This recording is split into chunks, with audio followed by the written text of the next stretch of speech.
normally do, we're going to start with the pledge and the prayer. So if everybody please stand.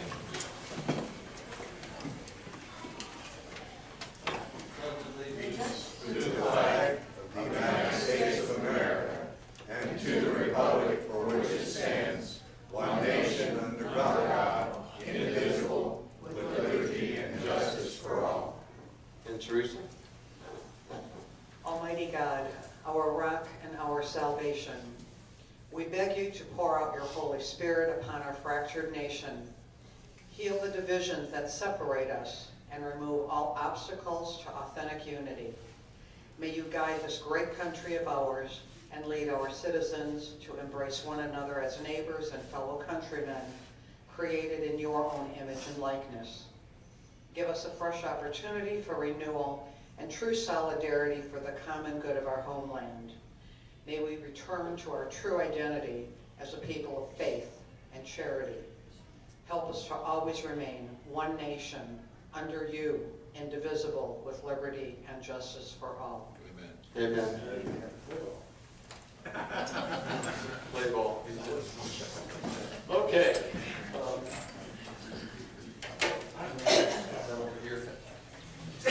Okay. Next we have one visitor that I know and a couple of our ladies that are going to be talking a little bit later. Right here. This is one of his first meetings with us. And the two girls from Girls State. As you know, each year we sponsor a couple of, well, actually a girl and a boy usually. Katie and I put in half of what it costs to do the boy and the girl. So we put in about $400 and the club puts in $400. And so tonight when we pass the basket, which we'll do now, we hope that people will be generous and help us out to be able to support the Boys and Girls State like we do each year. And it is a really good opportunity for our young people to see what government is all about. And I won't steal their thunder. I'll let them talk about what Boys and Girls State would be like. So right now I'd like to introduce Christian Jones and Michelle Williams and let them come up and they can tell us about Boys and Girls State.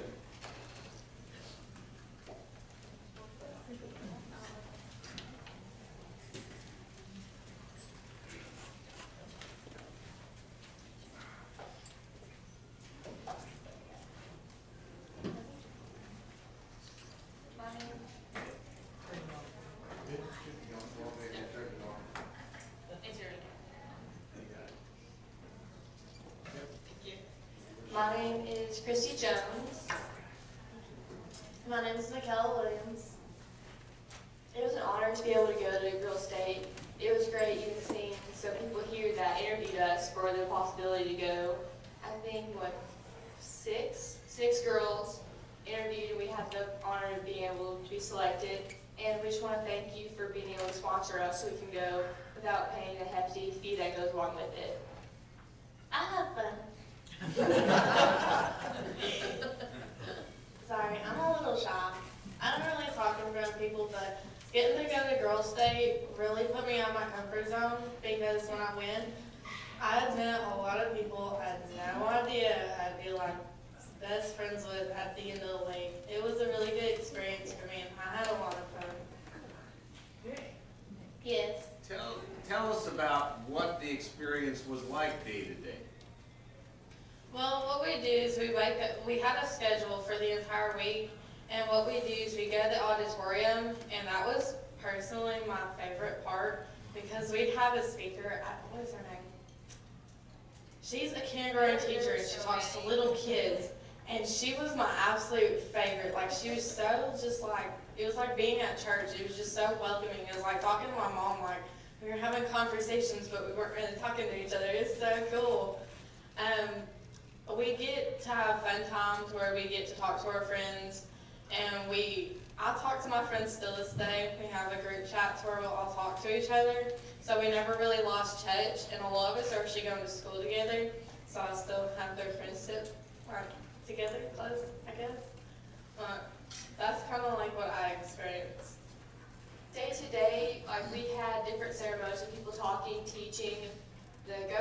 would talk to us, and then we had groups, like people who worked with ALA-BGS, and they would talk to us about voting. They taught us a lot about city, county, state, and federal government. And that was great to think about, because honestly, that kind of detail isn't really taught to us in school. But they made it a fun way to teach it. And it was a great experience again. I also still talk to the people every single day. My phone probably have a notification on it from some girl from my city when I go back to sit down. Any other questions? So, Do either of you have any interest in getting into politics personally now? I do more than I did. I want to be a journalist and work in news. And before I didn't want to do the political side of it, but now seeing how much it works and the voice you can get out, I want to more than I did before. You don't want to be part of that, do you? I do not. so what was the most surprising thing that you learned that you weren't expecting to learn about government?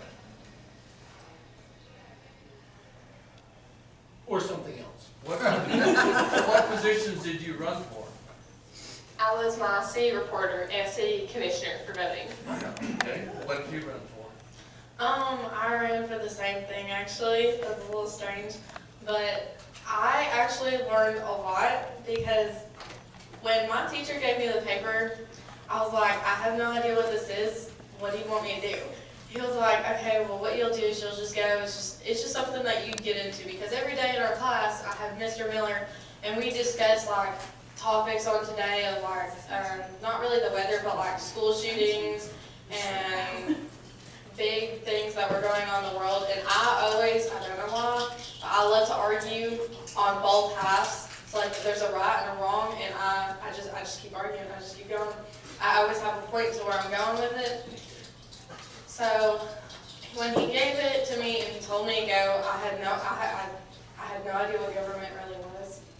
To be honest, I didn't know what politics were, what voting really meant, or anything. But getting to go, that actually taught me everything kind of like what people were in, like what they do and what they stand for. I really didn't even know what a government did.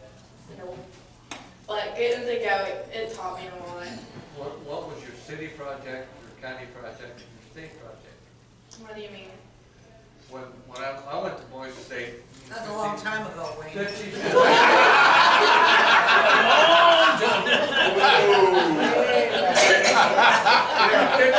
years ago. With George Washington. You had a project you had to work for the city, and your group had to work a project, is that right? Well, what they did with us is we were put into cities, and there were 40 of us in each city. There was about 7 of us. No, there's actually about 10. Yeah. Okay, there's about 10 or 11 of us in different cities, and among our cities, we got to act like an actual government, like an actual society. Like we got to run to be the sheriff, and we got to run to be the governor and the president, and it just kept building up. And then as we go to the auditorium and get to meet, we would get to be able to choose between all of our cities of who would be doing what, as we just kept running for more things. It was really cool because at the end we had our president, and she was colored, and she came from a small town. She was so shy and everything. At the end of the week, she was so happy of where she had become, because in society now, she would not be able to get the chance that she has because she's not allowed to vote because she was not born here. So by going through Girls State, it gave her a chance, and it gave her a chance to be someone that she really wants to be. Kind of like in a project, like we had our city and we built off that, but we would join cities. Cities would come together to make our counties, and we would vote, hire stuff on that. And then the whole auditorium, we got together, all 600 of us, we would vote for the governor, and then we later let the governor vote for the certain thing that she did herself. And you got to go into the legislature for a day. Did y'all go down?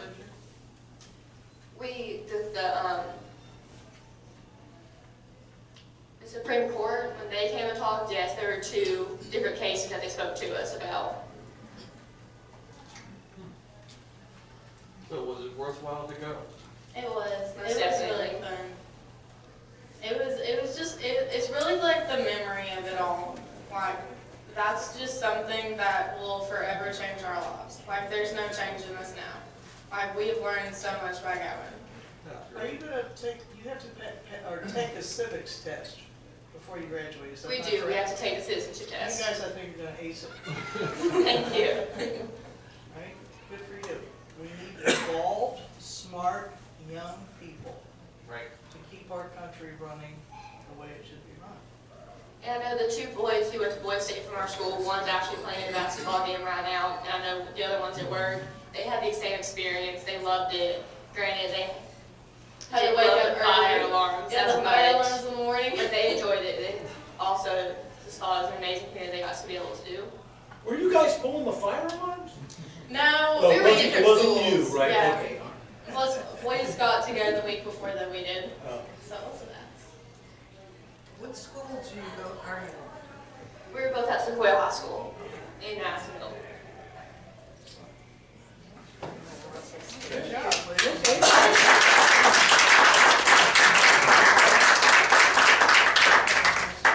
Okay, and a little bit more about the Boys and Girls State. As I said, what we do is we actually get a chance to go to the different schools. The schools kind of nominate people that will participate in a board, and we go there and select. Well, I think last year we selected 4, 2 boys and 2 girls to go to Boys State. I got a chance to do that last year, and right now it looks like I'll be able to do that again this year. So we do have some input on that, and you'd be surprised at the candidates that come before us. They were absolutely fantastic young people, and so you can be proud that we do have a lot of nice youngsters in our school. Okay, now we're gonna get, as I said, we passed the basket. It's stuck here. Stuck here. Do they go around the room? Not yet. This way. Oh, it came down there. Let's go back there. Need to go back over there. Hand it back to that table, sir. Okay, and Jimmy Matlock came in. Hey, Jimmy. Hi, Jimmy Madlock.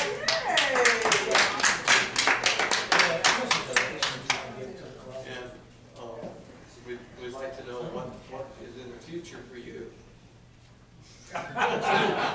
Finishing his dinner.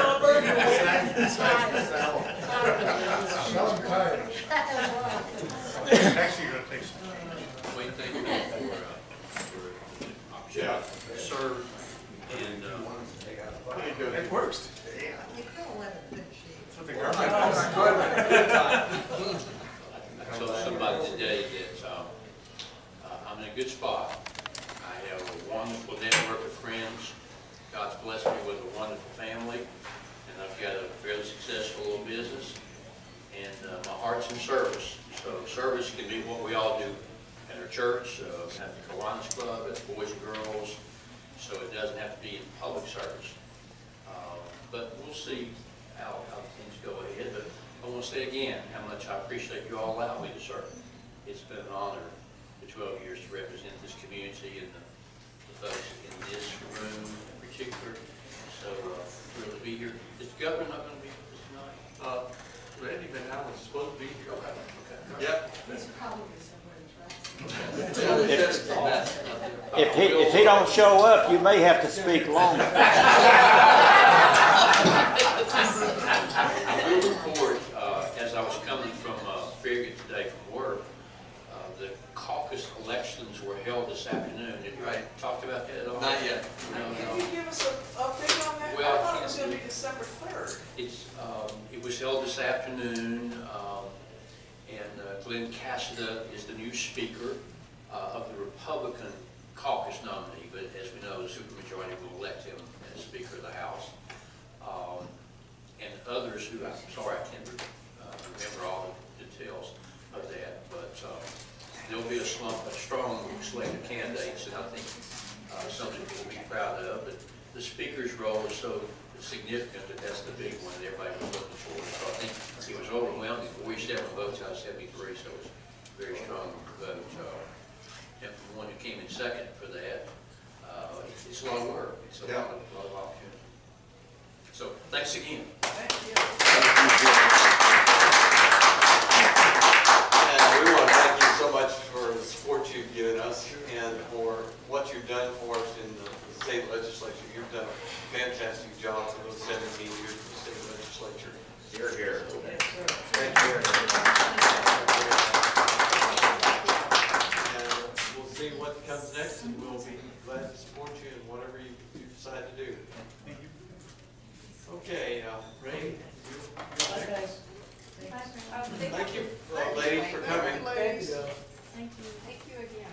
Thank you for letting us. This will be our Constitution class.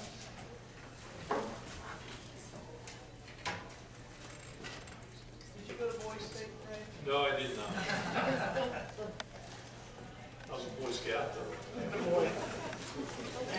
Today I'm going to talk about birthright citizenship. Of course, you all know last month President Trump shocked a lot of people when he came out and declared that he could end birthright citizenship to illegal aliens by an executive order. Well, of course, the response from the media and the left was predictable. You can't do that, you know, and they're screaming and yelling and ranting. Well, at first I was reluctantly agreeing with the press, knowing that the president should not make law by executive order. But then I started researching the issue and I've changed my opinion. So I'll talk about that. First of all, we got to look at the Constitution. What does it say about citizenship? The 14th Amendment, which everybody points to as for resolution of the issue, says in section 1, the very first section says, all persons born or naturalized in the United States are citizens of the United States and the states wherein they reside. Now, if that's all it said, that would be pretty clear. But is that really what it says? No, I left something out, didn't I? And guess what? When you hear the media talking about it, they'll quote it the way I quoted it often, and I've seen that in writing too. They happen to leave out just one little phrase, and that phrase says, and subject to the jurisdiction thereof. In other words, the way it should read is, all persons born or naturalized in the United States and subject to the jurisdiction thereof are citizens of the United States, etc. Okay, so that's a very important little phrase, don't you think? Because it makes a qualification on those born in the United States for citizenship. So what does subject to the jurisdiction thereof mean? Okay, again, to understand, we've got to go back to the intent of those who proposed and ratified that amendment. Of course, everyone knows the real intent of the 14th Amendment was to ensure that freed slaves were granted citizenship in both their states and the United States. No one argues about that. It also overturned the Dred Scott decision that denied citizenship to slaves and freed slaves. But the left has a way of reading the clear intent of a law or the Constitution or an amendment like this and expanding it to mean what they want it to mean, to meet their purposes. So, and actually the 14th Amendment has been expanded more than any other section of the Constitution in my mind to meet all kinds of purposes of the left that were not intended. But what about birthright citizenship? Did the ratifiers intend to include that in the amendment? Well, again, let's look at the history. The left claims that anyone born in the United States is automatically a U.S. citizen, even if their parents are here illegally, but that ignores the text and the legislative history of the 14th Amendment. And that was ratified in 1868, by the way. The left erroneously states that anyone present in the United States has subjected himself to the jurisdiction of the United States. In other words, they have to obey the laws, blah, blah, blah. And that would extend citizenship to the children of tourists or diplomats or illegal aliens alike, okay? But that's not what the qualifying phrase means. Its original meaning refers to the political allegiance of an individual and the jurisdiction that the foreign government has over that individual. Before the 14th Amendment, citizenship was actually granted by the states and was subsequently recognized by the federal government. When the 14th Amendment was enacted, there were very few limits on immigration, and very few persons in the United States would have been considered residing here illegally. There is simply no direct evidence that Congress wished to confer citizenship on the children of temporary or illegal visitors. But there's a lot of evidence that they did not. Right. Okay? The fact that a tourist or illegal alien is subject to our laws and our courts if they violate our laws does not place them within the political jurisdiction of the United States, as that phrase was defined by the framers of the 14th Amendment. This amendment language was derived from the 1866 Civil Rights Act, which provided that, quote, all persons born in the United States and not subject to any foreign power would be considered citizens. Senator Lyman Trumbull, a key figure in the adoption of the 14th Amendment, said that the subject to the jurisdiction phrase included not owing allegiance to any other country. In the Slaughterhouse case of 1872, the Supreme Court stated that this qualifying phrase was intended to exclude children of ministers, councils, and citizens or subjects of foreign states born within the United States. In other words, if you were a citizen or a subject of a foreign state, that eliminated you. This was confirmed in 1884 in another case called Houghton versus Wilkins, where citizenship was denied to an American Indian because he owed immediate allegiance to his tribe and not the United States. American Indians and their children did not become citizens until Congress passed the Indian Citizenship Act of 1924. There would have been no need to pass such legislation if the 14th Amendment extended citizenship to every person born in America, no matter what the circumstances of their birth and no matter who their parents were. Obviously, all those Indians were born in the United States, but they were not considered citizens because they were subject to their tribes. The left also claims that the issue was settled in a 1898 case of the U.S. versus Wong Kim Ark. First, I'll say this again, you heard me say it before, that the Supreme Court is not supposed to make law and is not the final authority in all things constitutional. Amen.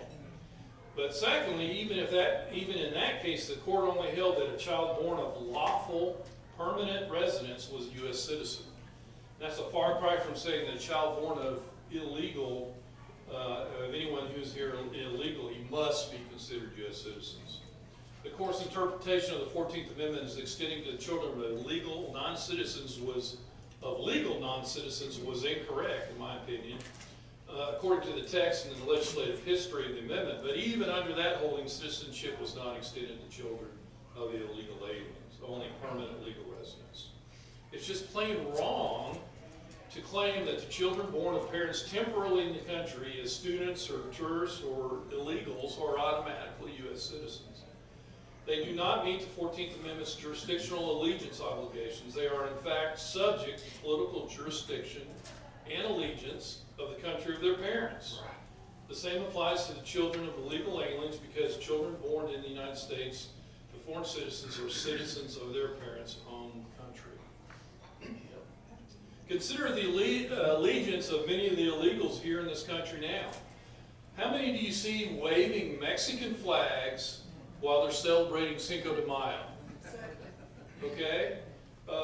Actually, former Mexican President Vicente Fox was quoted as saying, his people in the United States will help gain back the land that America stole from Mexico. Now, I could go on with similar illustrations, but you get the point. Now, the left uses all sorts of misleading arguments to promote their insistence of birthright citizenship. First, they'll say, oh, it's cruel and inhumane not to grant it. We need to help all these poor people who are being mistreated. Well, if you consider that more than half the population of the world is considered poor and mistreated, does that mean we need to let in 4 billion illegals into our country, that's just nonsense. The left also shouts, oh, there are 30 other countries that grant such citizenship rights. Really? Well, that means there are 164 countries that don't. And of those 30 countries, only the U.S. and Canada are major industrialized countries. All the other ones are third world countries that don't really have an immigration problem. None of the countries in Europe do it. And, you know, again, they're shouting at us. And that's kind of a spurious argument anyway, because who cares what everybody else does? We need to do what's right for us. Sorry.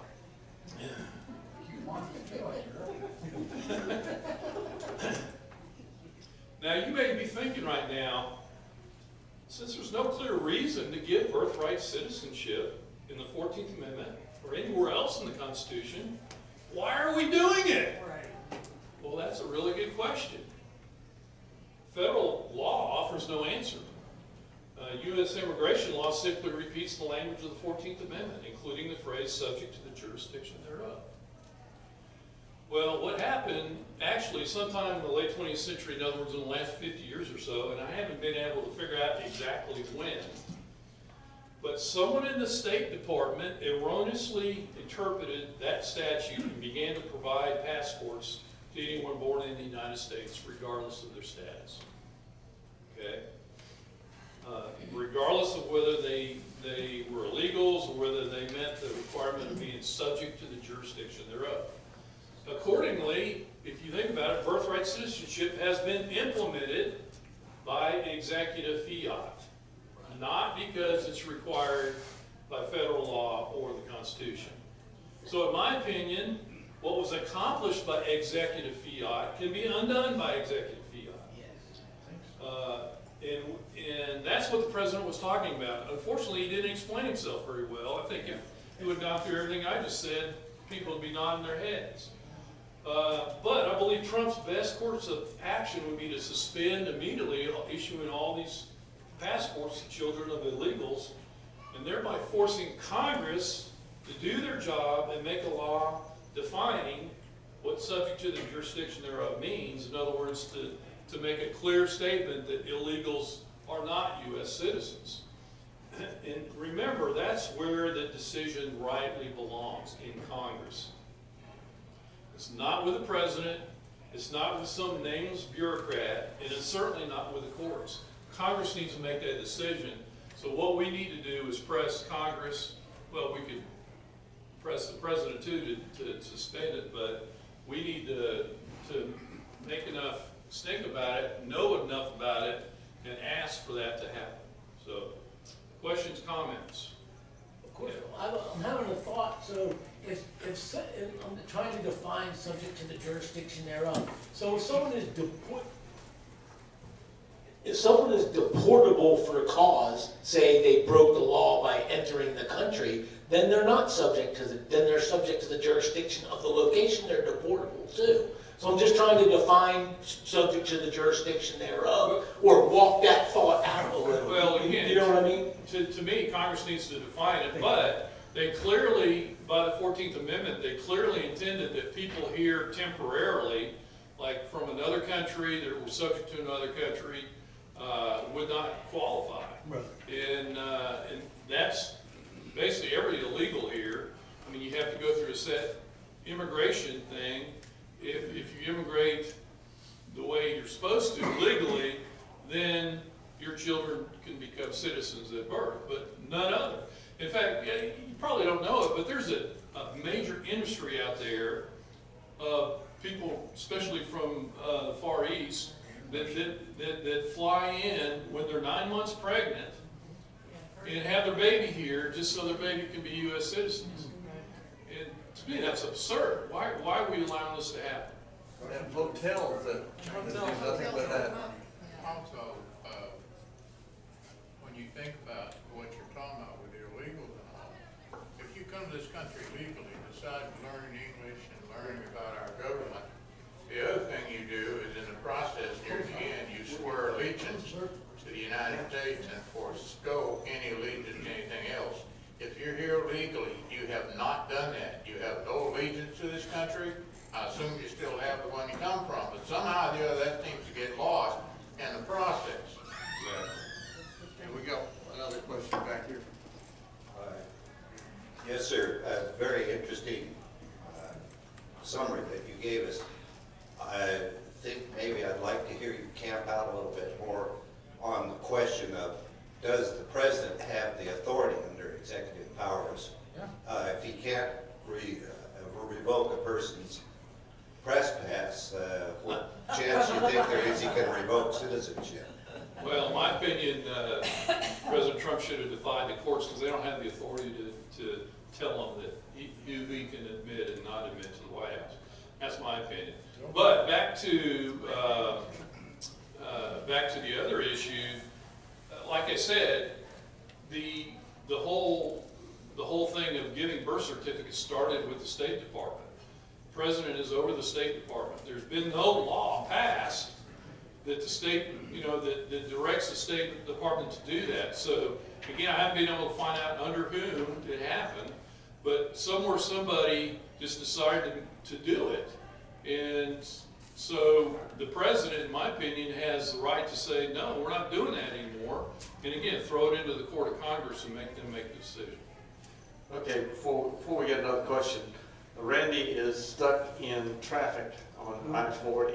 So he's been trying to get here. How does this fit in the context of asylum and how so many of the individuals that are coming across the border use the asylum phrase as the magical phrase in order to stay here? Well, asylum is still determined by Congress, and they have a law. I haven't read it, so I don't know exactly what it says, but I'm sure there's specifications that say you have to follow, you have to fit all these requirements in order to be that. And I assume that someone has to say, yes, we're giving you asylum. They just can't come in and say, oh, I'm doing it for asylum. I mean, again, that doesn't float. What I meant by that really was, if someone comes in, claims asylum, and stays here, and then has a baby, does that change anything, or would that change anything? Well, again, I think that's why Congress needs to define it and name all those situations and name a specific situation where, okay, if this happens, now you are considered allegiant to the U.S. and your babies can be U.S. citizens. But again, it needs, it's so complicated today, it needs real definition, other than just some bureaucrat making a decision. We got another question back there. What's your opinion on the latest judge in San Francisco who ruled on that Trump can't designate entry points for aliens? Well, in my opinion, anytime a judge, to me, that's the way the left gets their way, is they'll go find a liberal judge, okay? And they'll bring anything and everything, just like this reporter deal. Why does the judge have any authority to do that? Now, again, I'd have to look at it exactly, but to me, we bend over backwards and give way too much control and authority to judges when it's really should be, in this case, the executive or Congress making the decisions and not the courts making the decisions. On asylum, if you'll go back and look, like you mentioned, there was a paragraph or a piece left out of the thing you were reporting on. You will find out in order to claim asylum in this country, you have to come from the country that's supposedly oppressing you to claim asylum. All those people that are coming through Mexico and all, if they're not Mexicans, they cannot claim it, and that's in the law. I mean, they can't claim it. You have to come here from the country that's oppressing you. That's part of the requirement. You can't come through Mexico to get You mean, not if they're not Mexican citizens. They'd have to come here, if you're from Honduras, you gotta come from Honduras to the United States. That's the only way you claim. That's a part of the law. think I stirred up a hornet's nest. Question. Yeah. We as a country have a set of laws on immigration. They are not being honored and they're not being enforced. Correct? Correct. Correct. Not correctly. What makes or who decides which laws on immigration we're going to ignore and which ones we're going to enforce? Now, if we have anchor babies and they're part of the immigration policy, what makes that particular law more enforceable than some of the other laws? And who makes the decision that, gee, we should enforce this law and not that law, and all of a sudden, anchor babies surround us with everything political, and all the rest of them go by the wayside? I submit to you that we have a strong Democratic Party and a bunch of willy-nilly Republicans who are afraid to stand up and say what's right. I didn't, there, somewhere in there is a question. I was going to ask what was the question. Or is there a Santa Claus? You're not going to get what you want from Congress because the Republicans think you can get the Hispanic vote. If they do what you want, they're just not going to do what you want, or the way you phrase it. When you stand up and say what the law is and enforce the law, you are racist, misogynistic, Nazi, homophobic, Islamophobic, xenophobic. You become something like leprosy because you're able to stand up and express the law. And that is what's making these Republicans nervous, because they know they're not all those things, but they certainly don't want to be called something like that in public. They're fearful. Well, we've got a bunch Are you of, saying the Republicans are nervous about doing what is right? Is that what you said? yes, Exactly. exactly. Yeah. They're cowards. No cojones. Yeah. Exactly. They're being a little foolish because it's something all the way back in college when you took debating and all, there's something called a straw man.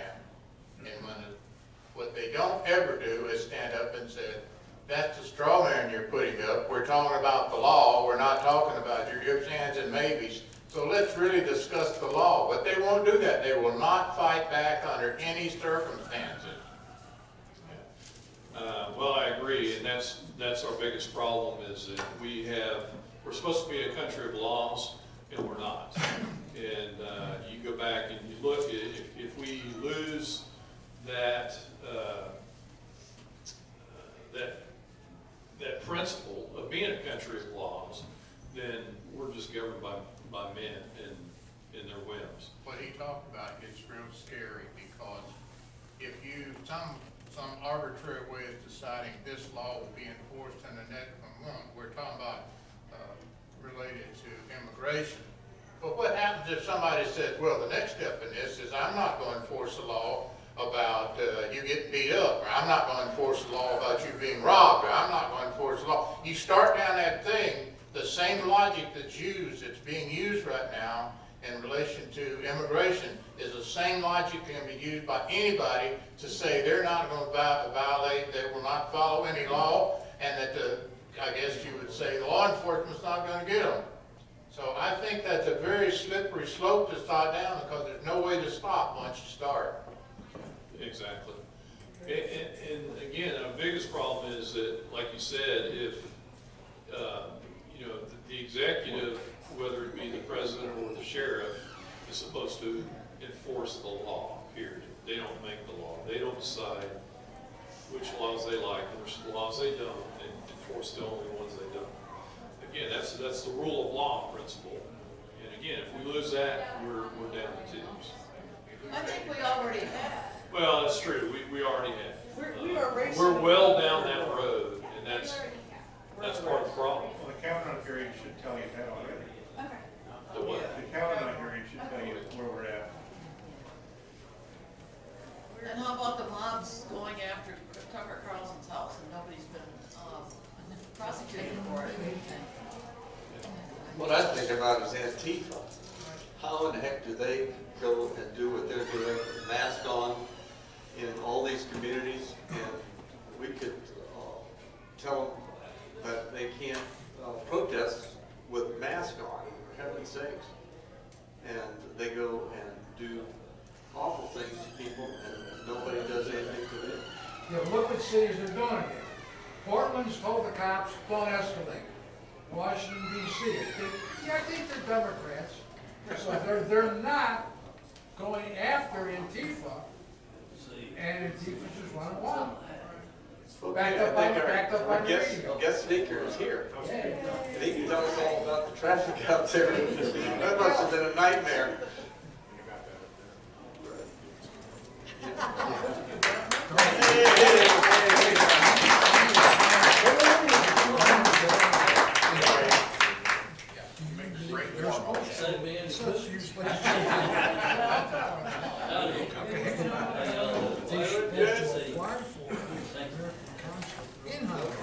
Thank you, Ray. Thank you, Ray.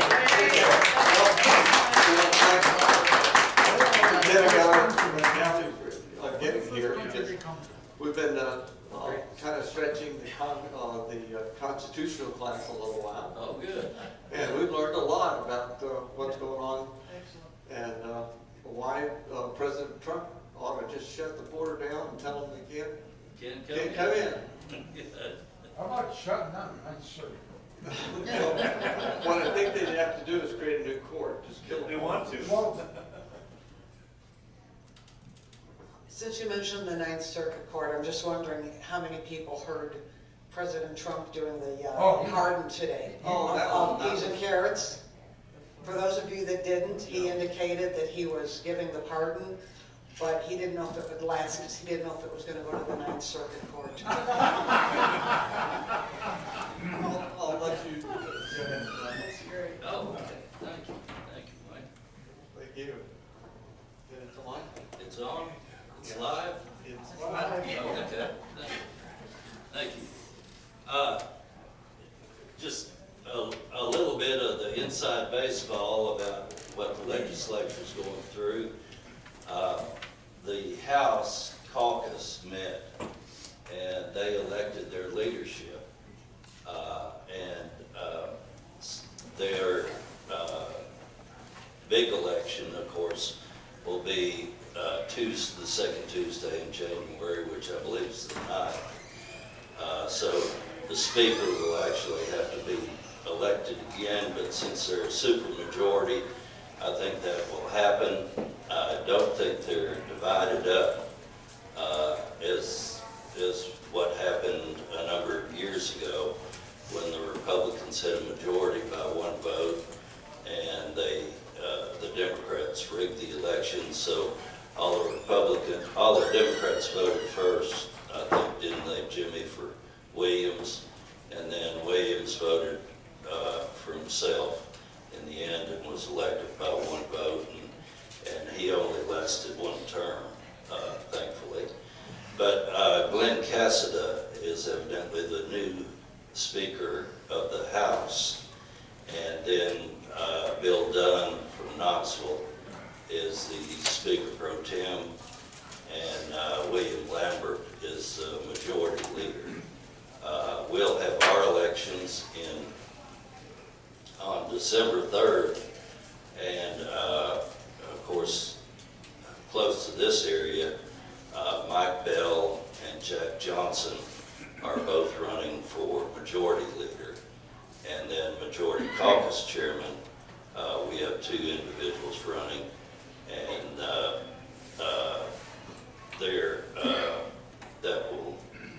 they'll automatically be elected by the caucus, and then of course the Speaker will be the caucus nominee, and so far I'm the only one running, so it looks like that in January, barring any unforeseen circumstances, I'll be reelected for the the Speaker of the Senate, which carries with it the title by statute of Lieutenant Governor, since you're next in line for Lieutenant Governor. Tennessee is one of 2 states in which the Lieutenant Governor is elected by the Senate. There are several states, 5 I think, that don't have a Lieutenant Governor.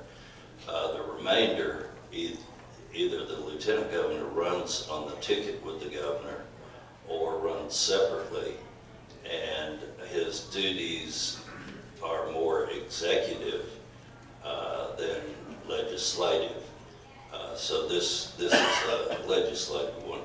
And due to the recent election where the Republicans were able to hold the Senate nationally and unfortunately lost the House, I had a friend of mine, Brad Todd, who's from down in Roane County, collaborate and write this book, The Great Revolt, that goes into a lot of the Trump election. So if you get a chance, I think it's a good read that explains why Trump won and why Hillary lost. And it also explains the magnitude of those wins and losses. But a little bit about Tennessee is we'll have a new governor, we'll have new leadership in the Senate, we'll have approximately a turnover 1/3 of the Senate, and probably about a third of the House. I'm sorry, about a fourth of the Senate and a third of the House. And we're losing the majority leader, the minority leader, the majority caucus chairman. On the House side, of course, the Speaker of the House will be new. That'll be Glenn Cassidy's first run at that. So we look forward to a lot of new things occurring, and I think what you'll see is Tennessee continue certainly on the same conservative direction. And we've got right now our unemployment some of the lowest in our history, our employment some of the highest in history, and we have, according to one outfit, leading the nation in small business job growth. So that's, Jimmy is a small businessman, so he can relate to that. And a little bit about Jimmy, he'll certainly be missed in this upcoming legislative session. He was always somebody who understood the role of small business in Tennessee and the importance of it. Many times we overlook it and think of the big, the Eastmans and the Volkswagens and Nissans and places like that, but it's really small business that provides the jobs. We're also among the top 10 states in the nation as far as economic momentum, and our average wage rate has, over the past year, gone up a little over 3.5%. Tennessee, of course, is known for its low taxes, and if you look at the different rankings, the Tax Freedom Group found us as 49th in lowest in taxation. State and local government tax collections were 47th, and that's by the Tax Foundation. We're 48th according to... Excuse me, who's below us? Who's number? This sounds bad. Oh, we're 49th as far as our low rate. So there'd be only one lower than It has better taxes. there's only one state that has lower taxes than Tennessee. Which one is Who is that? And I think it varies, but I think it's North Dakota. And I think it's because of the natural resources they have, the oil and gas resources and coal that they have.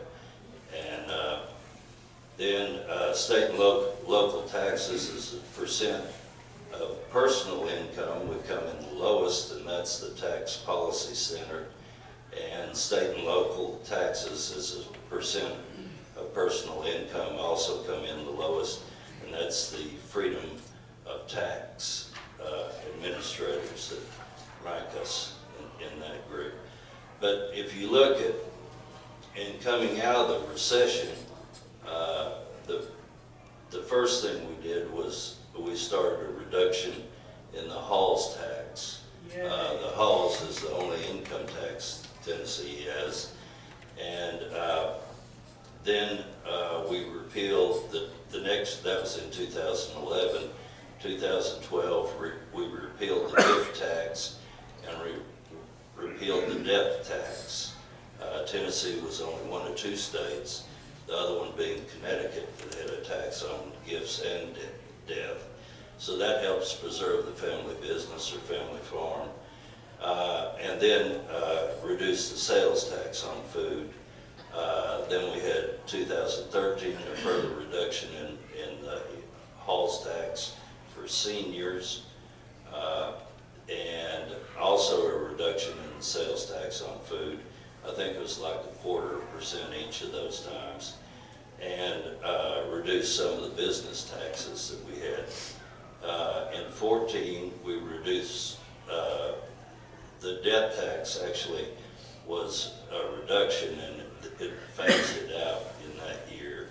And then we exempted certain machinery from the sales tax, certain manufacturing machinery. In 15, we ended up lowering some of the taxes on some of the medical supplies, such as insulin, needles, and I'm sorry, not needles, the test kits and things. And that was a slow revenue year for us, but it came back in 16. We had another reduction in the Halls tax. We eliminated, through a phase out, the Halls tax by 2022, and finished up eliminating the death tax and provided property tax relief for elderly, disabled individuals, disabled veterans. And then in 17, we reduced the Halls tax again, went down from 5 to 4%, a 1% reduction, and plan on completely eliminating it by 2021. Also reduce the sales tax on food, reduce some of the business taxes. And so it's been a year in which we've, under Republican leadership in both the House and Senate and Governor, we've been able to reduce taxes and actually restore some of the money that you pay into government back to where it belongs, back in your pockets. We also, in doing this, were able to maintain we had a AA credit rating, and in 2016 we actually went up to a AAA, and that was by all 3 of the credit rating agencies. So when we go to the banks to borrow money, we can borrow it at a lower rate. And as far as the debt that Tennessee has, our long-term obligations, we have no road debt, none at all. And the debt that we do have, we finance for buildings like at UT or over here at Rome State. We finance it over 20-year with level principal and interest on our payments, and we've continued to reduce the debt. And in fact, we are the state with probably the lowest debt on general obligation bonds. The big thing in the budget continues to be the TennCare program, and there's always a push by the party on the other side to expand the growth in TennCare, and so far we've resisted it. It's under Obamacare. They left a group out, and their intent was to force the states to pick them up, or else they'd lose use their Medicaid funding. Well, the court struck that down.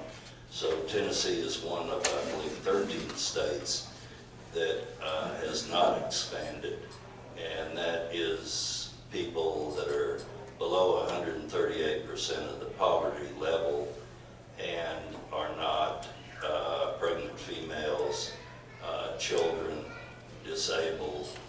That group's already taken care of under the old Medicaid program.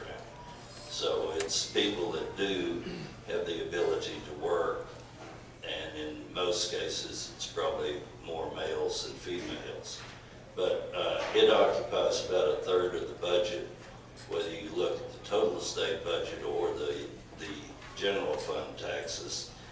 And most of that, of course, comes from state revenue, and most of that is through consumer taxes, and hopefully in 2021 we'll have phased out the tax on the halls, or only income tax. And so we should end up as lowest in taxation, I would think, if not, 47th or 48th or 49th, right in that range, I think, when we finish up.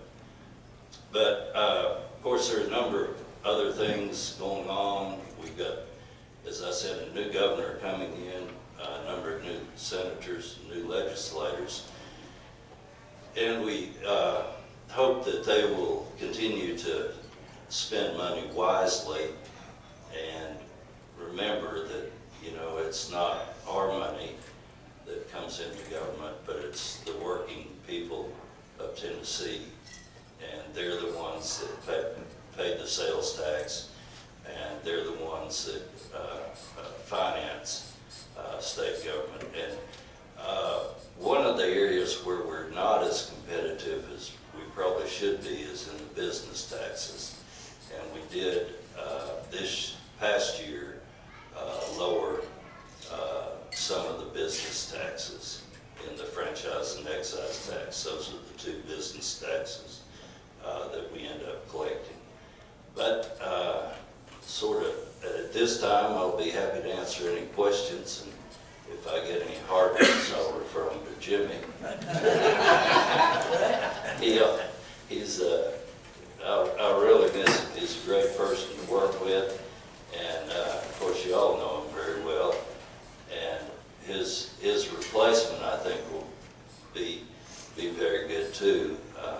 He's Lowell Russell, who is a former highway patrolman who was critically injured, almost killed, while he was finishing up on paperwork on a wreck or an accident report or something on Interstate 40. And he was run over by a tractor trailer, and it ended up spending a long period of time in ICU, and then underwent extensive rehab and could not go back on the patrol because of the metal that he has in his neck. So he wouldn't be able to take anybody down. It'd probably kill him if he tried that. But to show you the type of person he is, he actually testified in the truck driver's behalf. The truck driver was not drinking or not on drugs, and it, just kind of dozed off for a second or two, and it ended up hitting, going into the not the off ramp, but the safety lane, the shoulder, and ended up rear-ending Lowell's car. But he testified in court and asked the court to be lenient on the driver. I think it was his first wreck that he had ever had. So he's certainly not a vindictive person, and certainly got a good heart. I have a couple of things for you. Thank you for coming. Well, I certainly applaud you personally for making our state so fiscally responsible. I know you were tight with a buck, and I really appreciate that. Seriously, we're getting a national reputation for running our money correctly. Now, a couple of things. The halls tax, I'm glad we're phasing that out. That was pretty brutal for some people like myself and many others. So does that have to be voted on every session, or is that something that's now on autopilot and will go away? It's on autopilot as much as you can put something on autopilot. It's actually paid for. The reduction is factored into the budget, and it's, you know, it's my intent that we do away with it by 2021. Fantastic. A couple things. You mentioned something about TennCare being such 30%, 33% of our budget. Mm-hmm. Can we legislatively cap the amount of money that we will spend on TennCare? In other words, TennCare is not to exceed 33% of whatever we project our collective revenues to be? No, in fact, under the federal government, there's a rule that you can't spend less on TennCare. You got it all wrong. And hopefully, we were hoping that with the, you know, with the new administration coming in, and after they got some of the immigration issues and some of the other issues settled, we were hoping there'd be a Republican Senate and a Republican House, and we'd be able to get some, like a block grant on TennCare, and the federal government would say, here's the amount of money you have, and you spend it on TennCare, and if you're able to save some, well, that's fine. Just a couple more things for me. Mm-hmm. We have a situation in Loudoun County where one of our elected officials, our circuit court clerk, took it upon herself, because she wanted raises for her staff, to sue our county. And our county was responsible for paying her attorney bills, which I think is ludicrous. Mm-hmm. Is there something we could do in the legislature, in one of our upcoming sessions, where we would say, if you take it upon yourself as an elected official to sue your own county, you're going to have to pay your own legal bills? Because this has been a very expensive thing for our county. Yeah, I can imagine, with the attorney's fees and everything, and that's really determined by the court. She would have to prevail in the suit, and then they can or they do not have to award attorney's fees. But right now, that's at the discretion of the court. I can look at it and see if there's anything that can be done in that area. I mean, it would be open season. Why wouldn't I sue for more money and, you know, stick you with my legal bill, Yeah. win or lose? And I think it's just certain county officials that can do that. I think it's, I believe it's the sheriff and some of the, what they call the constitutional officials, that their salary and their department's budget is set by the county commission. And if they feel it's inadequate, then they have a right to go to court. Just two more things. Worried about free speech on our university campuses in particular. If they don't like what you're saying, you become hate speech. Right. You need to be closeted and shut down immediately. So I would like to see some pressure from our state onto these entities that receive our money, forcing them into accepting speech from all different parties and what have you, and not allow free speech to be shut down and then publicly funded. Mm-hmm. You know, I mean, that kind of goes against the First Amendment.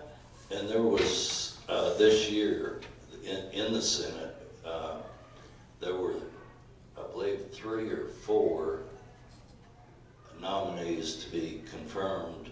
There were the governor's nominees to be confirmed by the Senate and House to serve on the Board of Trusts for the University of Tennessee.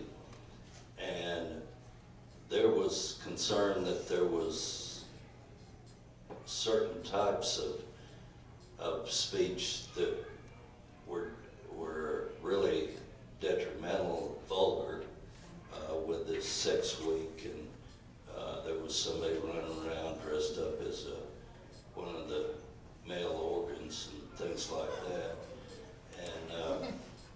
And seriously, and the university, while it would not crack down on it, it cracked down on some of the conservatives. What a shot. And 3 or 4 of those nominees were not confirmed, and there was a clear message sent by the Senate that we did not like what was going on at a publicly funded university. I remember that about 6 weeks. And one more thing that I want to put in your ear. One of the reasons that my husband and I moved here was because Tennessee is such a wonderful place to own firearms and use firearms. Mhm. And every time we get a person here like the governor-elect, we tell them, we would like to make Tennessee the firearms manufacturing capital of the country, if not the world. So I got an idea from a chief of police out west who says he wants to make his city a sanctuary city for the Second Amendment. So I thought, you know, that is genius. Why can't we be a sanctuary state for the Second Amendment? Well, that's a good idea. You know, I could,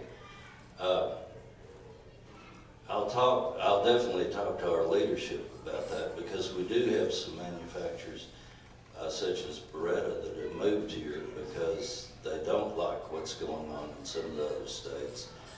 And also, some of the states, I think, have enacted taxes on ammunition and things like that. And Tennessee has not done that. So that's something I'll check with our leadership group about and see.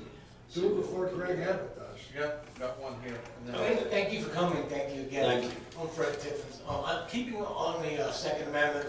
I'd like to ask about if you or the legislature or the governor-elect thinks about this idea of red flag laws or so-called high-risk protective orders, where a neighbor or a family member can report on somebody and they get their guns taken away by SWAT. Is happening all across the country, by the way, whether you're aware of it or not. It's happening in Florida, California, Connecticut. Indiana has passed a law like this. There was a man killed in Maryland who had his guns taken from him and he wouldn't give them up, and the police just gunned him down and took his guns. So I'm deeply concerned about this. I don't understand, or let me just phrase it this way. That's the getting neighbor to turn against neighbor and family to turn against family is exactly how the Nazis and the Soviets did it. And this is happening in America. It's very disturbing to me. And we cannot have that come to our state in Tennessee. We just cannot have it. We can't turn on each other. You know, we're either in this thing together or we're not. Yeah. And so I'm interested in your opinion of the law, those types of laws in general, and whether you think Tennessee might be leaning that direction.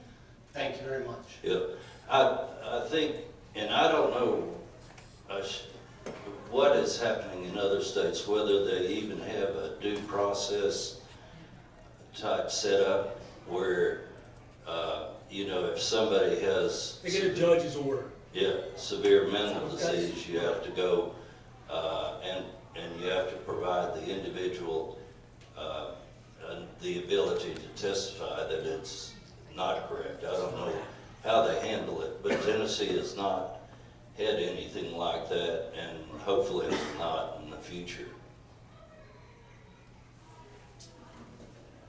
My name's Ray Morgan. Again, thanks for coming. You're welcome. If I'm correct, I'm pretty sure you're a pro-life person. I am. And we have a supermajority in the assembly that most of them claim to be pro-life. We've got a strongly pro-life governor coming in. I think it's time that we, as a state, abolish abortion by passing a life of conception bill. And I'm not talking about being politically expedient, I'm talking about doing what's right. And then to defy the courts that will obviously come in and try to claim it's unconstitutional. But I'm just going to put you on the spot. I'm going to ask you, would you be willing to sponsor and push a life of conception bill in the state? Well, as the Speaker of the Senate, I don't sponsor bills and don't serve on committees and only vote in cases of ties. But it's something that I would certainly pursue and be glad to see what we can do in that regard. I know the court is changing, and it probably would be time to try to enact some changes in Tennessee's law, which is probably one of the more restrictive laws, I think, in the country. But I'd certainly be glad to pursue that. I want to add to what he had to say. A lot of states are doing the heartbeat bill, which I think is being accepted, and the court is also looks like it's going to be favorable to that particular bill. So if we can't get a birth or life conception, the heartbeat bill might be an alternative we can go for. I want to thank you all, because I believe everybody in here voted for President Trump, but and I believe all y'all voted for Marsha Blackburn, and it's so important. You know, if there's one thing, the ability of a Republican Senate to confirm conservative judges, and we've had the Ginsburgs and people like that in the past, and we need more of the Scalias and the people out of that type mold, because I think it would help the country a great deal. Yes, sir. Senator McNally, Tom Whitcop here. One of the things that Tennessee, I think, isn't as proud of is the state of education in Tennessee. And I just wondered what your thoughts are about what direction the legislature might take in order to try and improve the state of education in Tennessee. One of the things that brought this to mind was one of the young ladies who was here before you came. We had two ladies from Girls State that were here and gave us a presentation of their experience at Girls State this year. One of the ladies, one of the young women, actually said that she had no concept at all about what government is or what it does. And this was a high school student. And I was amazed that she actually said this. It hardly computed to me. And it made me think about the statistics that I've seen in the recent past about how low nationally Tennessee ranks in our educational process. So I wondered if you had some thoughts about that.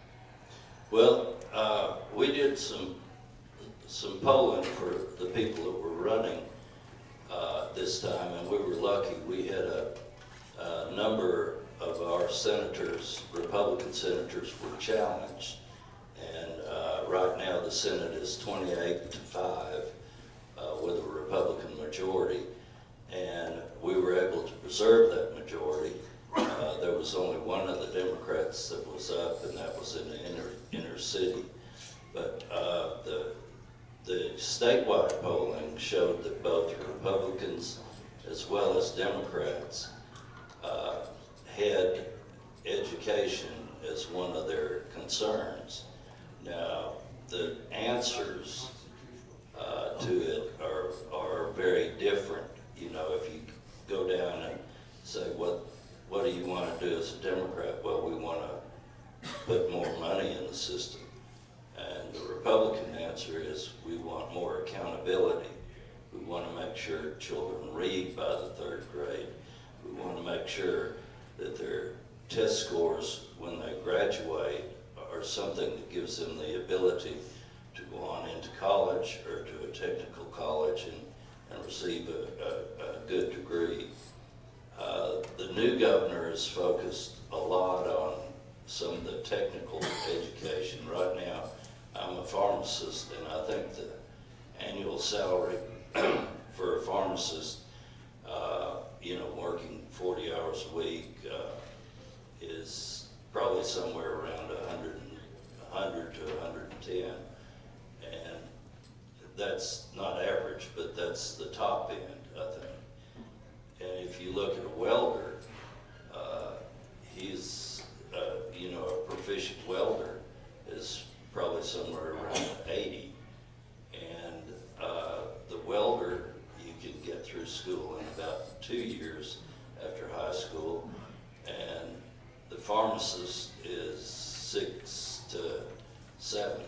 and then there's an internship or residency after that, usually a year.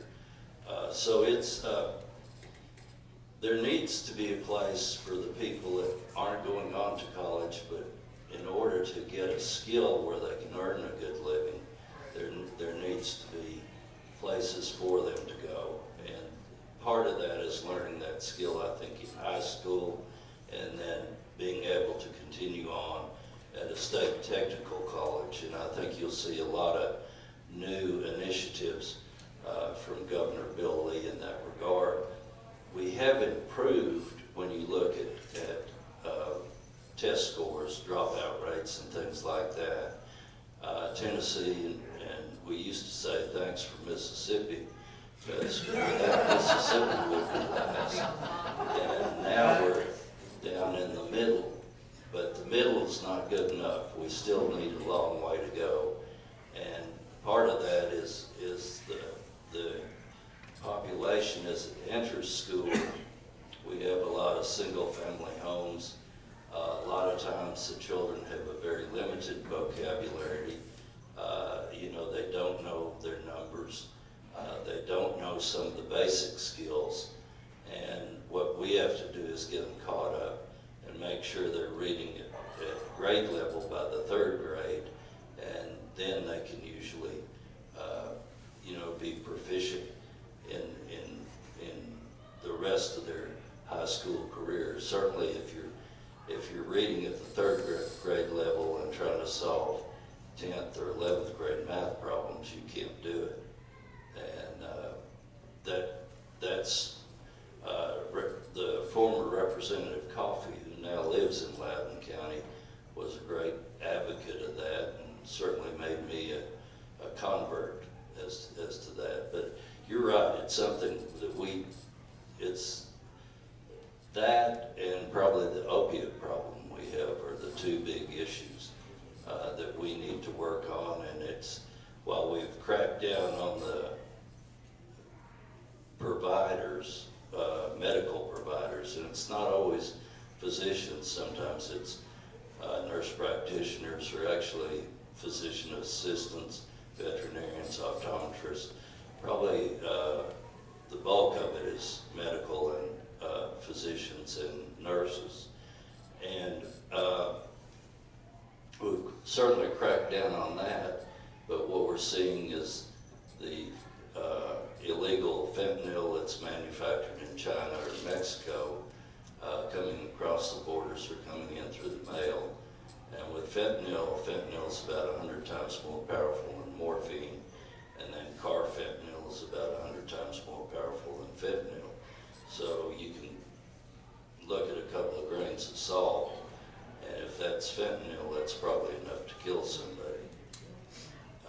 And they mix it, you know, in with heroin, they mix it in with crack, they mix it in with some of the marijuana that's being smoked or inhaled.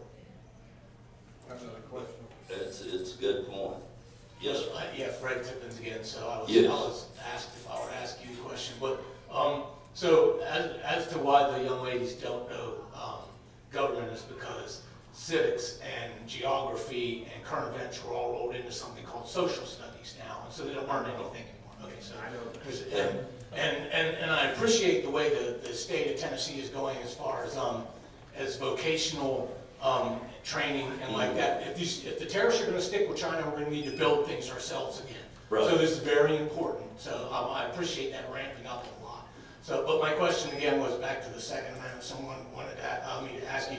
So Speaker Harwell, bless her heart, managed to keep any constitutional carry, what's so-called constitutional carry or permitless carry of firearms bills from coming to the floor.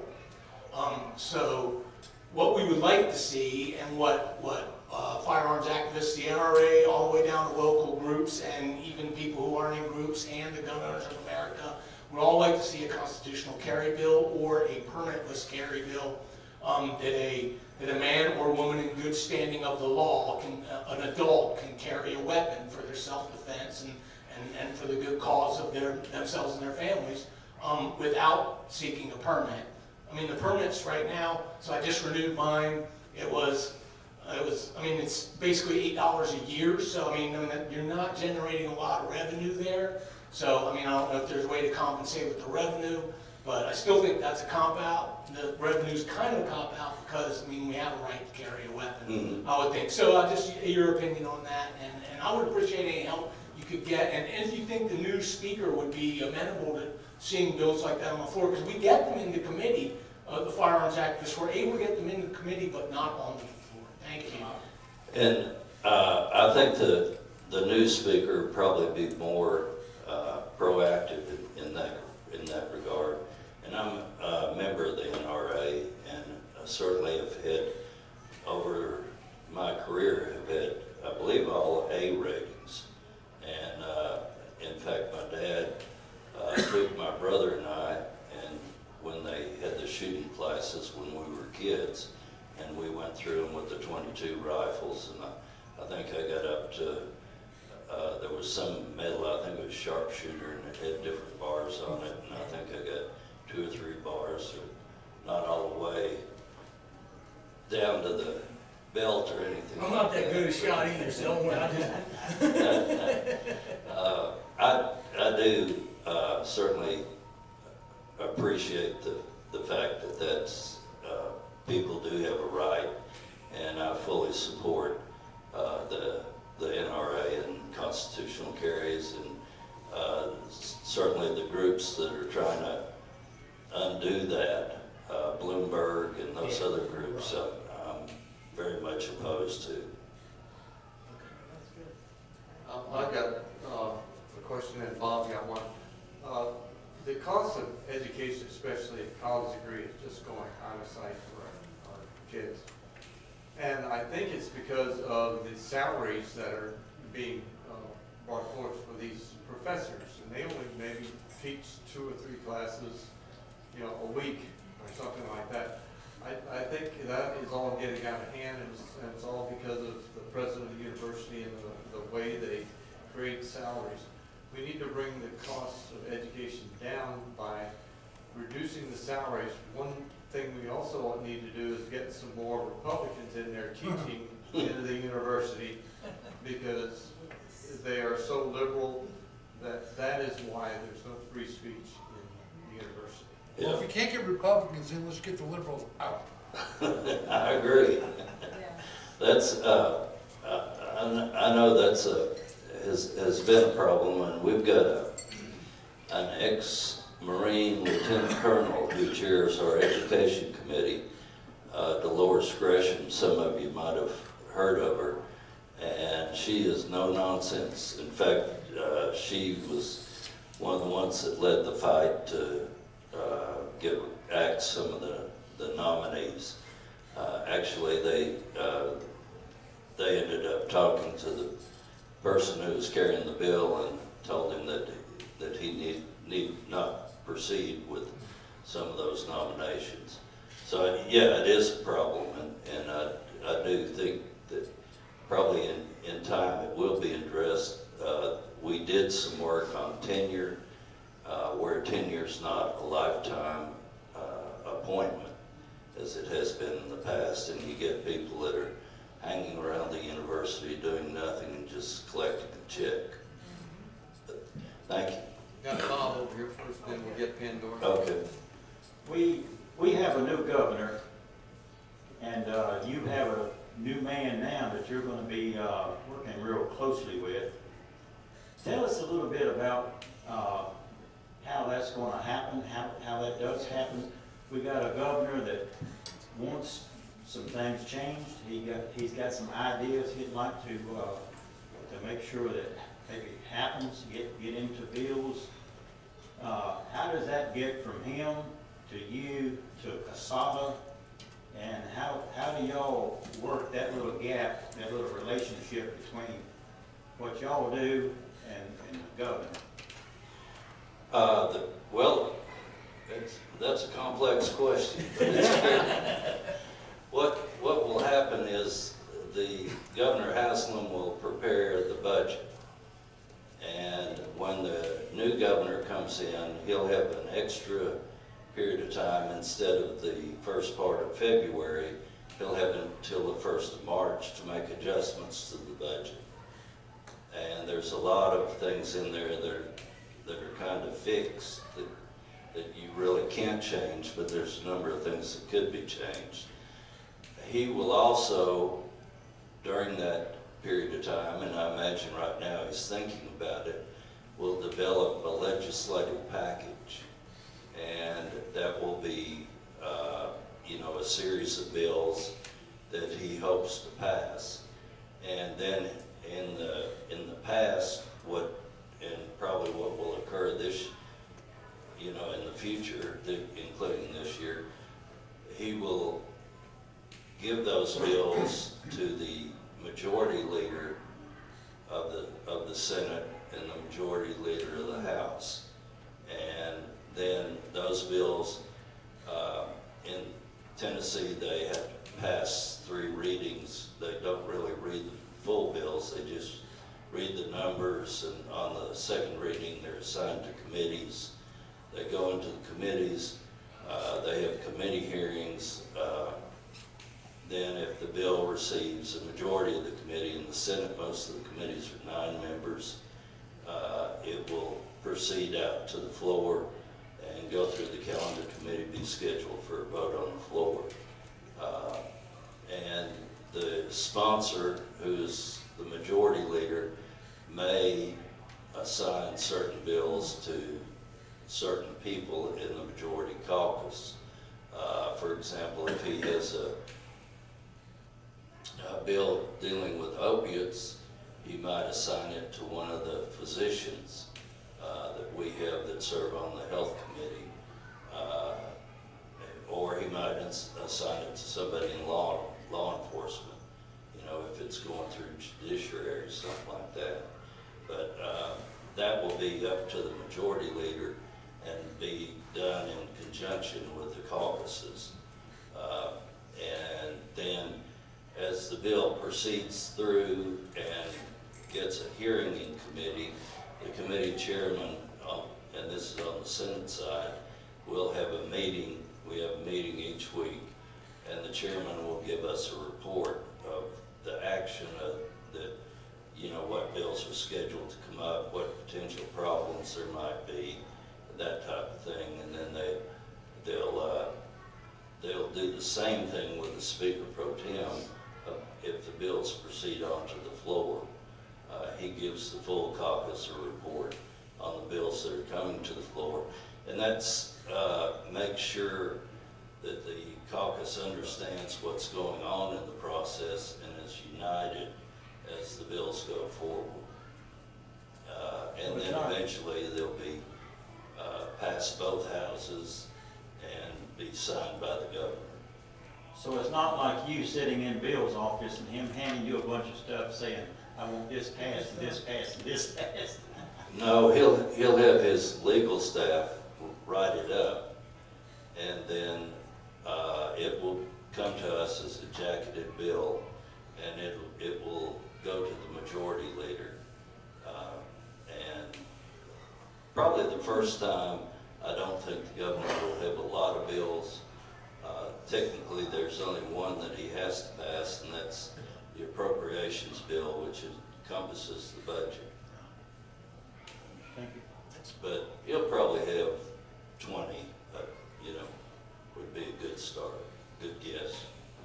Yes, I'm Beto. sorry to bother you again, but about our education for our students after high school, where we are generously paying for them for 2 years in school, I think we need to kind of not make that so generous, in that I think the idea is to offer an education that there's actually a demand for jobs once you're out of that education.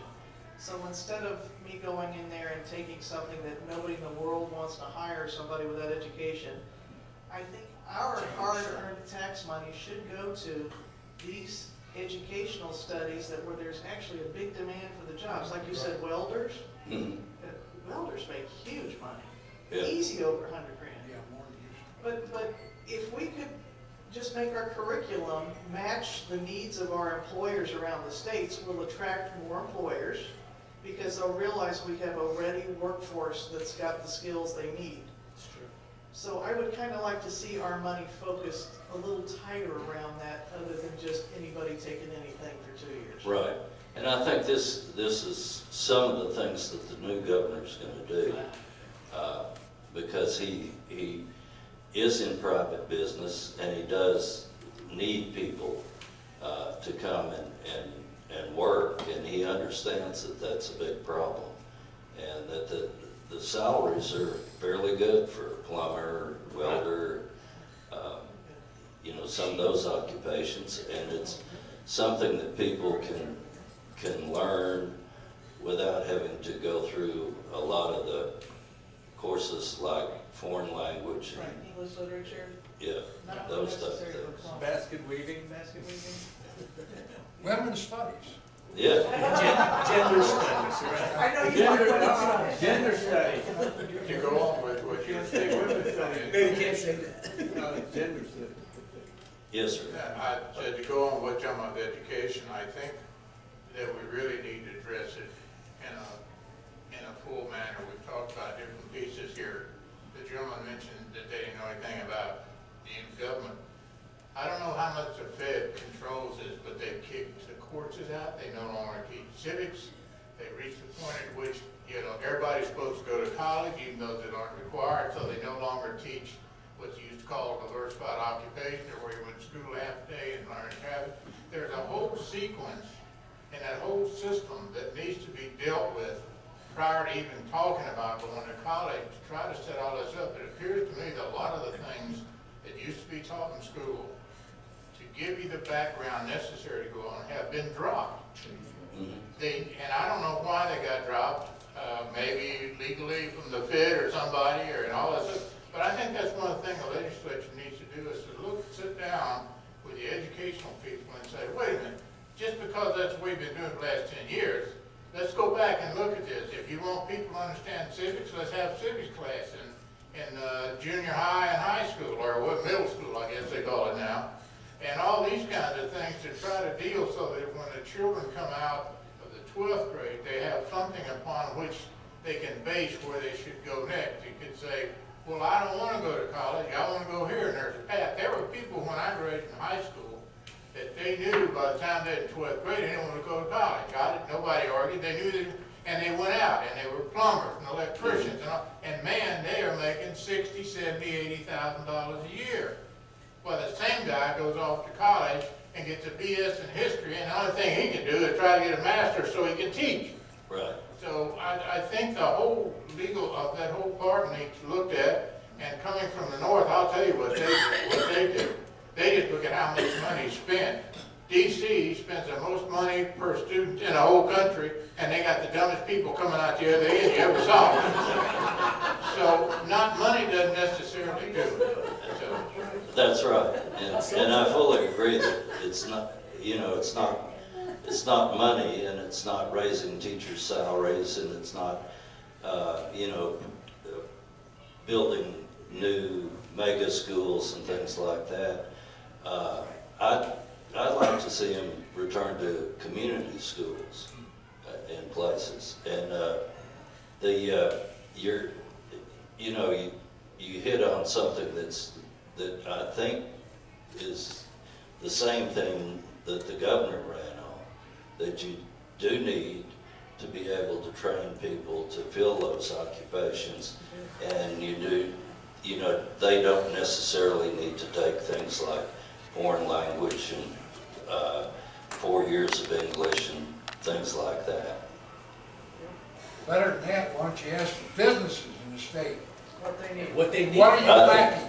Yeah, I think that'll be done. I think that'll be done. And can they do an apprenticeship or intern? While they're in high school, yeah, I think that's what the new governor's all about. And I think it'll work. I think so too. Well, I want to thank you very much. Well, thank you. You've been absolutely fantastic, Lieutenant Governor, in the way you've managed the state and kept the budget in check. I have never seen a state like this. They came from California and they all they do is saving and saving and saving, and that's what we need to do. No more taking money from transportation. That was done back when the economy dipped and I voted against it. But again, where'd it go? You had to run off. He had to run off. Well, it was a real pleasure working with Jimmy, and I really do appreciate what he did. And it was, you know, you hate to lose people. He was great. But I think Lowell Russell will do a great job for you, and I think he's already met with you, I believe. Yeah, we met. And I think he'll be a good. There'll be a learning curve, but he'll catch on quick. I told him to come and hang around you. Oh, thank you. He does. He does. Good man. Thank you.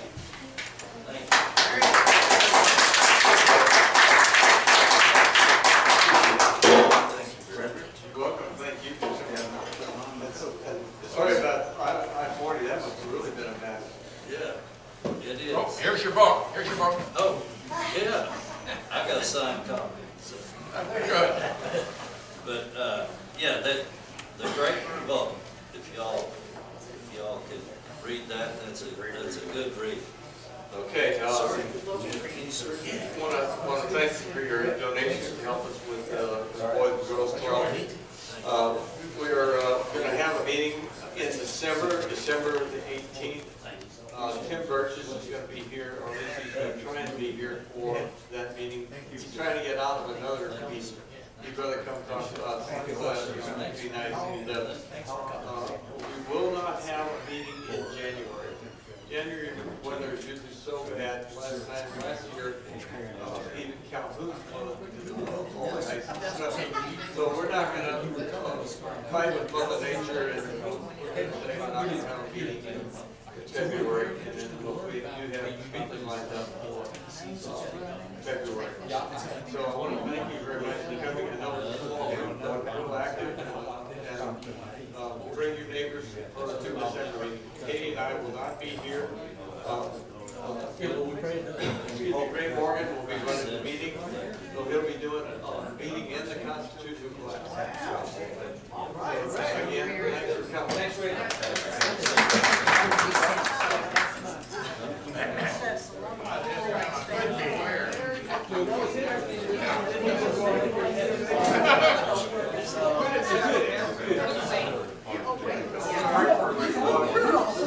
Wound up, what do you want?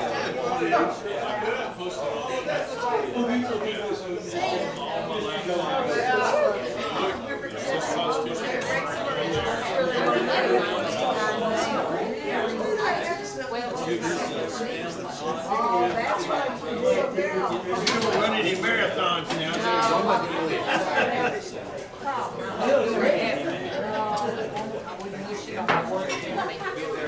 Thanks for coming, Chief. Look forward to seeing you again. Good. Oh, I know. You helped a lot. That was good input. Appreciate it. Yeah, that was great. One of the federal programs, I think. I agree. That's what you get at Southern accent. It's up in Maryland today.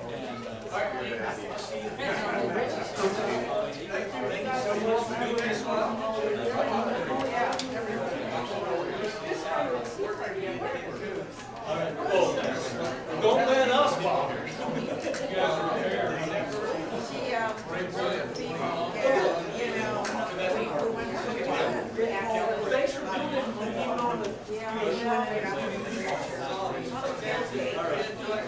Hey, those are great. That's how we killed his first wife. Oh my God. Hey, no, who's got it? Unbelievable. Teresa, that's how John killed his first wife. That's John killed his first wife. What had him? Oh, he does. She said you were driving. She was on the tail.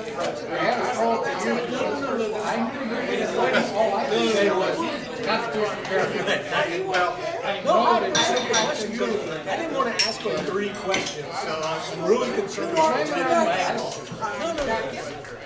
mean, he started me on therapy last week. You knew the. Right, I've been keeping track. I've heard Thanksgiving. I know, we really need to get there. I think we need to get there. What's other states doing? I mean, it's not, and they love it. Sounds like we're very slow. The cost of the permit so much that they can claim some revenue, But it's like, I did 80 hours for 10 years or something. And that's not, it's not a revenue collection, it's just a standard. I still remember one of the jobs that we had taken to get paid. He probably a bit more, you know, sedated initially. It's good to see you, Pandora. How's your dog? How's your dog? She's talking about, nice to see you. No, I'm very television. No, I've been wondering about your dog for years. So she's being Jim is very babysitting. monitored. Jim is babysitting. I'm out, so I have. That's good. So you have to trade off when you're out. She hates that. She broke out of, we bought her a little jail. She said if you're not watching it, go to jail. And I laid down the camera with her. And finally, this is, I mean, her leg is all, it's taken out of here. Now that the Fed, you get anything you want, you get all these collapsed to Struck out, got out, and flew over to her regular bed. And I realized if you're willing to go through that to get your regular cushy bed, Exactly. well, I'm just gonna watch it then. Well, what happened with this dog is we had to go someplace, you know, we brought her home, put her in the trash can, we had to go someplace where we were going. We're backing out of the driveway, and the kid was running out of the driveway, jumped over the fence. And this was a dog who just, the neuter, he was spayed, and he said, don't have anyone. about reading. Yeah.